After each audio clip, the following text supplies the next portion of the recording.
자, 여러분 오늘 본문 말씀은 치유입니다. 베드로가 치유 사역하는 내용인데요. 여러분 치유라고 하는 것, 오늘날도 과연 치유는 이루어지는가, 치유해야 되는가? 여러분 하나님의 능력에는 변함이 없으시죠? 다만 상황과 우리가 변했을 뿐입니다. 지금 우리 상황은 치유 기도보다는 병원이 더 가깝고 병원에 가서 치유도 받을 수 있기 때문이죠. 그러나 지금도 병원에 갈 수 없는 지역들과 저 북한 땅이나 오지에서는 기도를 통해서 기적들이 여전히 일어나고 있습니다. 사실 하나님의 기적이 일어나는 것은 어려운 일은 아니에요. 하나님이 하시면 없는 것도 만드시는 분이잖아요. 하나님이 하시면 어려운 건 아닌데 문제는 하나님이 치유를 하실 건지 안 하실 건지가 굉장히 중요해요. 오늘 본문에 보면 그런 내용들이 나오는데, 우선 제 고백을 잠깐 하자면, 사실 저는 교회 개척하고 이제 여러 가지가 어렵다 보니까 애들 이빨 치료하는 데는 카드를 들고서라도 했지만 저나 아내는 병원을 가지 못했어요. 그러다 보니까 기도는 하는데 그냥 진통제 먹고 견뎠던 적이 많았고, 그러다가 이제 어금니를 다 잃었는데, 근데 하나님 앞에 기도를 하죠. 고쳐달라고. 근데 아무리 기도해도 이빨이 다시 나을 리는 없고 고쳐지진 않죠. 근데 하나님께서 또 제 사랑하는 조카에게 감동을 줘서 조카가 또 저의 치료를 해줘서 여러분 10개를 심었습니다. 이분한테 10개를 심게 됐고요.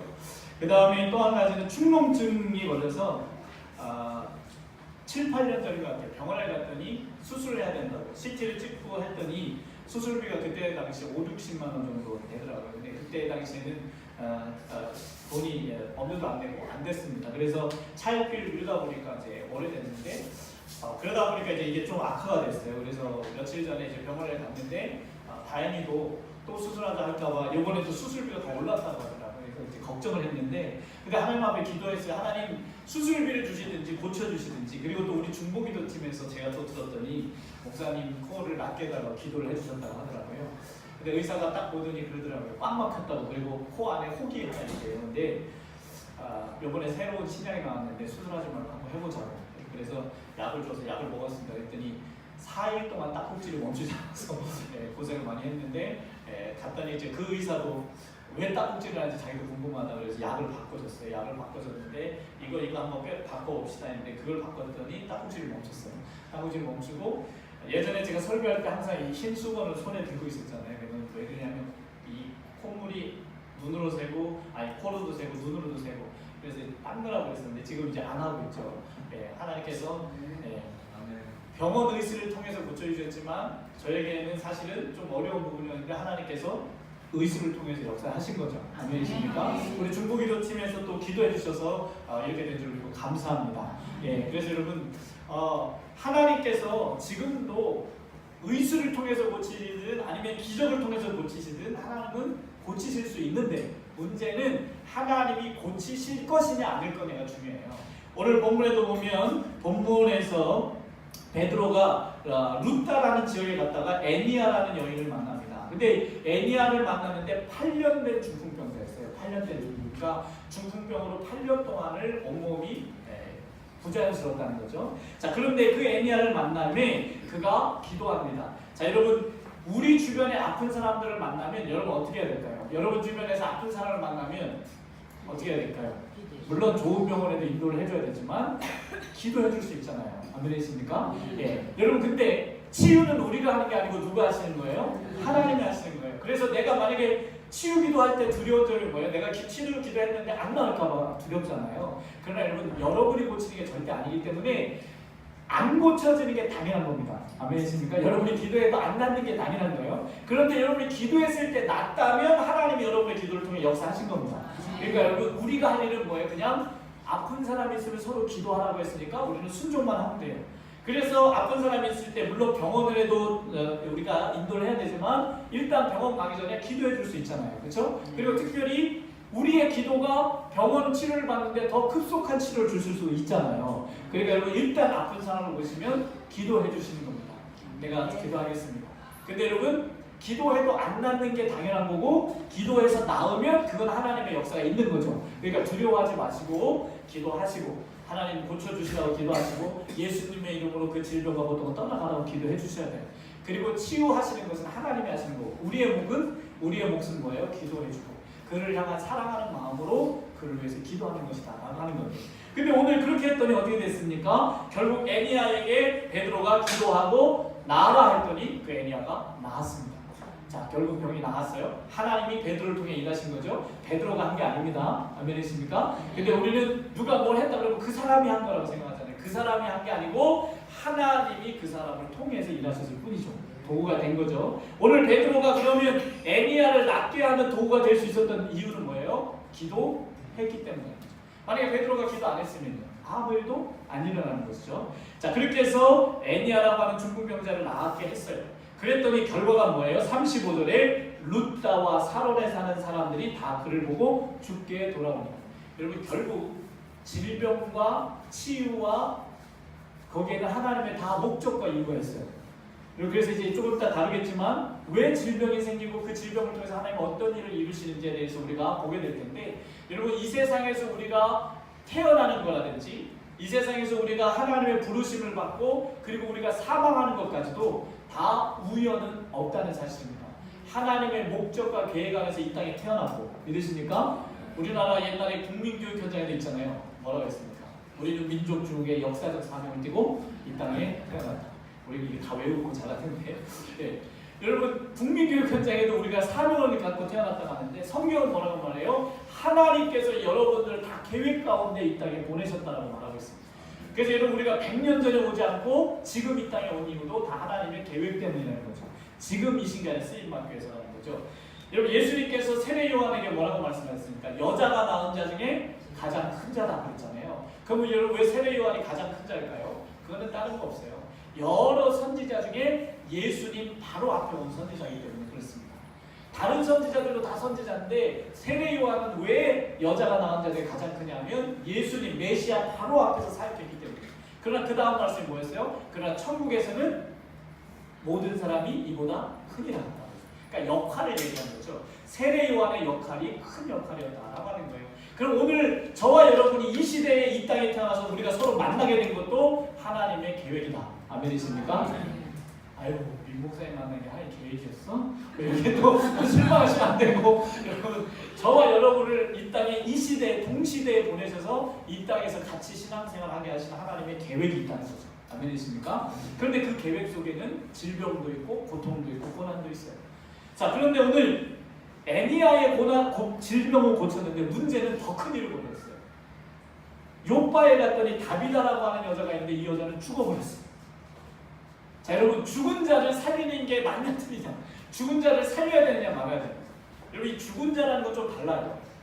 아직 살아있는데 아픈 사람, 뭐 암 말기 이럴 때는 그래도 아직 살아있으니까 우리가 기도할 어떤 의도가 생기잖아요. 목적이 생기잖아요. 그런데 이미 죽었는데 기도해야 되나 말아야 되나? 자, 다윗 같은 경우는 어땠습니까? 자기 아들이 죽게 되었을 때, 다윗이 범죄에서 낳은 아들이 죽게 되었을 때 금식하며 기도했죠. 그러나 그 아들이 죽으니까 어떻게 됐어요? 기도를 멈췄죠. 그리고 밥을 갖고 와서 먹었잖아요. 그럼 여러분, 죽은 사람을 위해서 기도해야 되느냐 말아야 되느냐? 여기도 하나님의 목적이 있습니다. 하나님이 살려야 될 뜻이 있다면 살려요. 그런데 하나님의 뜻이 아니면 아무리 기도해도 안 사는 것이죠. 그래서 오늘 본문에 보면 베드로가 다비다를 살릴 누구였죠? 애니야를 살릴 때는 바로 명령을 내렸는데 다비다에 대해서 할 때는 먼저 무릎을 꿇고 하나님 앞에 기도합니다. 무슨 뜻이냐면 하나님의 뜻이 무엇인지를 물었다는 거예요. 그런데 여러분, 여기서 한 가지 우리가 더 살펴볼 것은 이 다비다가 죽었는데 그때 당시 베드로는 욥바에 있지 않고 다른 곳에 있었어요. 다른 곳에 있었는데 사람들이 욥바에 사람을 보내서 베드로를 데리고 옵니다. 제발 좀 오시라. 왜 가야 되냐 했더니 여기 다비다라고 하는 여자가 죽었는데 오셔서 살려야 된다. 여러분, 좀 황당하죠? 죽었는데 나보고 와서 살리라는 거예요. 근데 살려야 될 만큼 아쉬워한 거예요, 사람들이. 다비다가 죽었는데 이 다비다가 죽은 거에서 사람들이 너무 아쉬워해가지고 이거 살려야 된다. 어떻게든 살려야 된다. 베드로를 빨리 불러와. 살리자. 이렇게 된 거예요. 여러분, 만약에 황성가 집사님이 돌아가셨어요. 그래서 소천하셨습니다 했더니 안 된다. 황성가 집사를 살려야 된다. 이런 분위기여야 되는데 자, 빨리 장례 치릅시다. 우리가 오늘 다비다는요, 오늘 본문에 보니까요 38절에 룻다가 욥바에서 가까운지라 제자들이 베드로가 거기 있음을 듣고 두 사람을 보내어 지체 말고와 달려가 간청하여 간청했어요. 베드로에게 와서 살려달라고. 왜 살려달라고 했냐니까 36절에 이 여자의 헬라어 이름은 도르가인데 선행과 구제하는 일이 심히 많았다. 그러니까 이미 많은 사람들한테 베풀고 사랑을 받았던 사람이에요. 그러니까 그 사람의 죽음이 아쉬울 정도. 여러분 우리의 죽음을 아쉬워할 사람이 있을까요? 여러분의 장례식에서 가족 말고 울어줄 사람, 펑펑 울어줄 사람이 몇 명이나 되실까요? 한 명? 아니 가족 말고 정말 내 죽음 장례식에 와서 펑펑 울어줄 사람이 몇 명이나 될까요? 정말 내 죽음에 와서 펑펑 우는 사람은 둘 중에 하나겠죠. 못 받은 돈 때문에 아까워서 우는가 아니면 진짜 아쉬워서 우는가 겠죠. 여러분 우리 이 세상을 살면서 잘 살아보려고 애를 씁니다. 그렇죠? 그래서 온갖 실력을 다 동원해서 살아보죠. 근데 그런 말이 있어요. 실력 있는 사람은 감탄을 자아내지만 성품이 좋은 사람은 감동을 자아내요. 여러분 실력 좋은 사람들이 와 그래요. 그런데 실력은 없어도 마음이 따뜻하고 베풀고 잘 받아주는 사람은 사람들이 감동한다. 여러분은 감탄을 주는 사람이 되시겠습니까? 감동을 주는 사람이 되겠습니까? 감동을 주는 사람. 그런데 왜 그게 잘 안 될까? 네. 많이 베풀어주고 받아주고 참아주면 오늘 이 다비다처럼 사람들이 죽음을 아쉬워합니다. 저 사람은 더 살아야 돼요. 하나님 살려주세요. 죽었는데 살려주세요. 여러분 저와 여러분에게도 그런 은혜가 있기를 원합니다. 네. 우리를 아쉬워하는 아멘이십니까? 우리 성현이가 군대 가는데 아쉬우세요? 아니면 아쉽죠. 네, 그렇죠. 성현이가 그럼 잘했다는 얘기죠. 성현이가 막 말씀만 피고 막 그랬어 봐요. 빨리 가라. 좀 군대 가서 사람 되라고 이랬을 거 아니에요, 그렇죠? 네, 여러분 저와 여러분을 정말 아쉬워할 수 있는 그런 사람이 되기를 바랍니다. 자, 그런데 어찌됐든 중요한 건 이제 그 몫이 누구한테 가냐니까 베드로한테 와버렸어요. 그래서 요파까지 사람들이 와서 베드로 보고 오라니까 베드로가 가긴 가는데 이걸 살리는 게 맞나? 그리고 내가 살리는 것도 아니고 하나님이 살려야 되는데 문제는 살려달라고 기도하는 게 맞냐 안 맞냐 이거예요. 죽은 사람 이미 죽었는데 이미 죽었다는 건 끝난 거잖아요. 근데 이걸 다시 살려달라고 기도해야 되는 게 맞느냐? 그런데 오늘 보니까 40절에 보니까 베드로가 사람을 다 내보내고 무릎을 꿇고 기도합니다. 저는 이것을 이렇게 바라봐요. 하나님 앞에 묻는 것 같아요. 하나님, 지금 사람들이 이 다비다를 다시 살려달라고 하는데 나는 살릴 능력도 없고 근데 중요한 건 하나님께서 과연 이 다비다를 살리시는 게 맞는 건지 하나님의 계획이 이 다비다를 살리시는 건지 하나님 그것을 묻는 거죠. 근데 그 기도를 했는데 하나님께서 살리라고 이야기하시는 거죠. 그래서 베드로는 어떻게 합니까? 그 다음에 돌이켜 무릎을 꿇고 기도하기 위해 돌이켜 시체를 향하여 이릅니다. 다비다야 일어나라. 여러분 아무데나 가서 시체 가서 막 다비다 일어나 이렇게 하시면 안 됩니다. 아무데나 가서 막 일어나라 이렇게 하시면 안 돼요. 네, 주님이 살릴 목적이 있고 살려야 할 때 그렇게 되는 거죠. 여러분 그래서 결과는 어떻게 되냐면 이 다비다가 살아납니다. 살아나고 42절에 보니까 온 요파 사람과 사람이 알고 많은 사람이 주를 믿더라. 아까 에니야가 중풍병을 치유받아서 어떻게 됐어요? 많은 사람이 주를 이렇게 돌아왔고 오늘 다비다가 죽었다 살아남으로 인해서 많은 사람이 주를 믿더라는 거예요. 그러면 여러분 치유와 질병에도 목적이 있습니다. 한번 보겠습니다. 여러분 제가 생각해 보니까 이래요. 여러분 모든 질병에는 원인이 있습니다. 아멘이십니까? 누가 아프다, 뭐 허리가 아프다. 그러면 뭔가 원인이 있는 거죠. 저도 김치통도 삐끗했는데 아프더라고요. 여러분 아니면 뭐 지금 몸이 좀 찌끈찌끈하다. 그러면 원인이 있는 거죠. 뭐 감기가 오든지 뭐가 오는 거죠. 자, 그래서 여러분 모든 병에는 다 원인이 있습니다. 피로해서 그렇든지 스트레스가 그렇든지 아니면 모든 것이 있어요. 그러나 그보다 더 큰 원인이 있어요. 자, 그런데 이제 어떤 사람들이 이렇게 얘기합니다. 모든 병은 죄 때문이다 이런 사람도 있어요. 그러나 그렇지 않습니다. 모든 병이 죄 때문에 오는 건 아니에요. 그러나 반대로 죄 때문에 오는 병도 있습니다. 자, 오늘 요한복음 9장 23절 한번 보겠습니다. 요한복음 9장 2절에서 3절. 요한복음 9장 2절에서 3절 보면 제자들이 물어 이르되 랍비여 이 사람이 맹인으로 나는 것이 누구의 죄로 인함이니까 자기니까 그의 부모니까 예수께서 대답하시되 이 사람이나 그 부모의 죄로 인한 것이 아니라 그에게서 하나님이 하시는 일을 나타내고자 하십니다. 여러분 모든 질병에는 다 원인이 있어요. 바이러스든지 스트레스든지 병균이든 다 원인이 있는데 그러나 그 육적인 원인 말고도 또 다른 원인이 있더라 질병에는. 그런데 모든 질병이 죄 때문에 오는 것은 아니다. 그러나 또 다른 말씀해 보니까 요한복음 5장 14절 말씀해 보니까요. 그 후에 예수께서 성전에서 그 사람을 만나 이르되 보라 내가 나았으니 더 심한 것이 생기지 않게 다시는 죄를 범하지 말라 하시더라. 어떤 병은 죄로 인해서 오는 병도 있더라 하는 거예요. 그러니까 모든 병이 죄 때문에 온 건 아닙니다. 그래서 여러분 아픈 사람 보고 저 죄 졌구나 이러시면 안 돼요. 모든 병이 죄 때문에 오는 건 아닌데 그러나 어떤 병은 죄 져서 오는 병이 있어요. 그런 병도 있다는 것이죠. 물론 자연적으로 뭐죠 이렇게 음란한 것 했다가 뭐 매독 걸리고 이거는 자연적인 죄에 오는 거고 그거 말고도 영적으로 죄가 있어 오는 병이 있어요.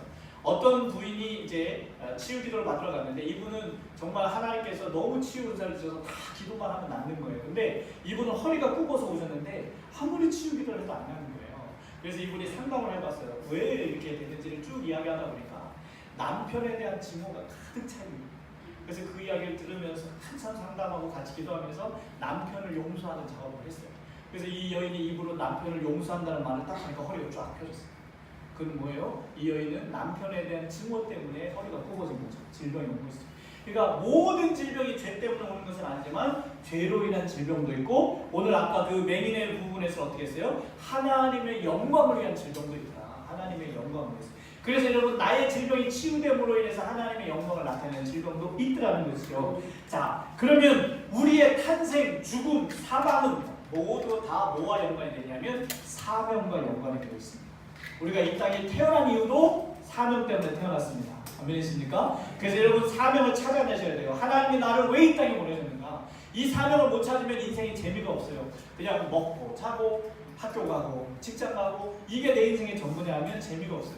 여러분 이게 우리의 전부가 아니라 하나님이 이 땅에 보내신 목적이 있다는 걸 잊지 마셔야 돼요.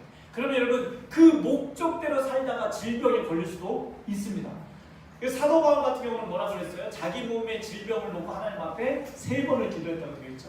하나님 이 질병, 이 가시를 내게서 끄집어내달라고 했더니 하나님이 뭐라고 그랬습니까? 고린도후서 12장 9절에 나에게 이르시기를 내 은혜가 내게 족하다. 이는 내 능력이 약한 데서 온전하여짐이라 하신지라. 그러므로 도리어 크게 기뻐함으로 나의 여러 약한 것들에 대하여 자랑하리니 이는 그리스도의 능력이 내게 머물려 하나이다. 오히려 하나님은 그 사람에게 그 질병을 줌으로 인해서 그 사람이 약한 데서 강함을 드러내게 하셨다. 이런 말입니다. 예, 어떤 선교사님은 다리를 저시는 선교사님이 있었어요. 그래서 남들처럼 빨빨거리지도 못하고 다리를 절기 때문에 상당히 불편했어요. 그런데 그 다리 저는 그 모습 때문에 그 부족, 그 선교관 그 부족의 연약한 사람들이 선교사님의 말을 듣게 됩니다. 하나님께서는 우리를 목적대로 쓰시기 위해서 때로는 우리에게 질병을 주실 때도 있고 그리고 죄 때문에 올 수도 있고 여러 가지 이유들이 있다는 것입니다. 그렇다면 우리는 이걸 알아야 돼요. 내 사명을 바라볼 때 이 질병이 나을 수 있는 것인지 아닌지를 볼 수가 있습니다. 그러니까 내 사명에 이 질병이 불필요하다면 이건 나을 수 있는 거예요. 하나님께서 낫게 하시는 거예요. 그러나 내가 사명을 감당하는데 이 질병이 하나님이 보실 때 필요하다면 그 질병을 통해서 역사를 나타내시는 것이죠. 그렇기 때문에 우리는 우리의 삶에서 어떤 질병이 나타나거나 아니면 고난이 오거나 어떤 문제가 생겼을 때 사명과 연관해서 보셔야 됩니다. 사명과 무관하게 온 것이 아니라 이 일을 통해서 하나님의 일하심에 도움이 되도록 한다는 거죠. 결국 이 애니아를 고치고 다비다를 살려내서 어떤 일을 벌어졌어요? 그 지역 사람들이 다 주님께 돌아오는 일이 벌어지고 하나님의 영광이 되었다는 것이죠.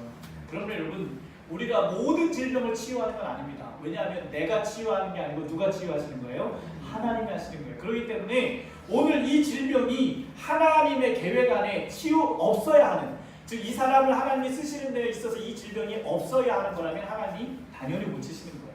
그래서 그런 건 우리가 기도하면 낫는 거예요. 그러나 이 질병이 하나님의 사역을 함에 있어서 필요하거나 아니면 그 사람을 연단하는 데 있어서 하나님이 쓰시는 도구가 된다면 그 연단이 끝날 때까지는 그 질병이 그대로 있게 되어질 수 있는 것이죠.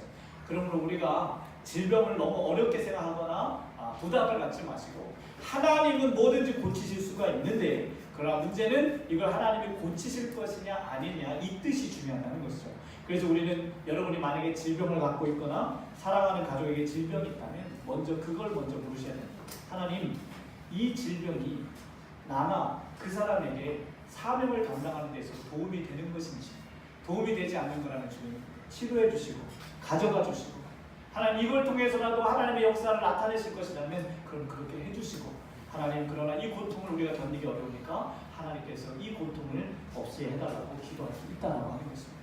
그러므로 여러분 우리는 하나님을 믿는 데 있어서 하나님의 능력을 우리가 제한할 필요도 없고 그렇다고 또 하나님의 능력을 막 뻥튀길 필요도 없습니다.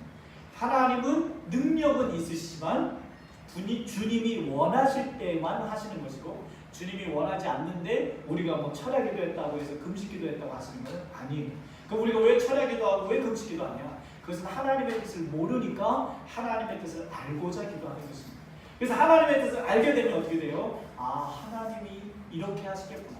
아, 하나님이 이래서 이 질병을 주신 것이구나. 이걸 깨닫게 되면 그때부터 우리는 자유함을 누릴 수 있고 그 질병을 통한 하나님의 역사도 경험하게 될 줄로 믿습니다. 이게 사도들이 사역할 때 보면 감옥에 갇힐 때가 있고요. 어떤 때는 그 감옥에서 풀어질 때가 있어요. 그렇죠? 그리고 또 어떤 때는 그 감옥에 그냥 갇혀서 순교당한 적도 있어요. 그러니까 이 모든 게 다 어떤 거예요? 왜 어떤 때는 감옥에 갇혔다가 풀어주기도 하고 왜 어떤 때는 감옥에서 순교를 당하기도 할까요? 다 사명 때문에 그런 겁니다. 풀려져서 아직도 남은 사명을 해야 될 때는 풀어주시는 거고 이제 거기서 사명이 다해서 순교로 이제 마지막을 감당해야 될 때는 또 순교도 당하게 하시는 거예요. 그렇다면 여러분 우리 몸에 질병이나 우리 몸의 여러 가지 연약함도 하나님의 사명과 관계된다고 했을 때 우리의 기도는 좀 더 달라질 수 있습니다. 하나님 주님의 사명에 방해가 되기 때문에 이걸 가져가 달라고 기도할 수 있고 주님의 사명에 이것이 필요한 것이라면 하나님 이것으로 인해 고통당하지 않게 해달라고 기도할 수가 있게 된 거죠. 어쨌든 중요한 건 여러분 하나님은 우리를 사랑하신다는 겁니다. 우리가 고통당하고 아파하는 것을 즐기시는 분은 아니시다라고 하는 거죠. 그렇기 때문에 만약에 나에게 질병이 있거나 사랑하는 가족에게 질병이 있을 때 일단 기도하자. 일단 기도하자.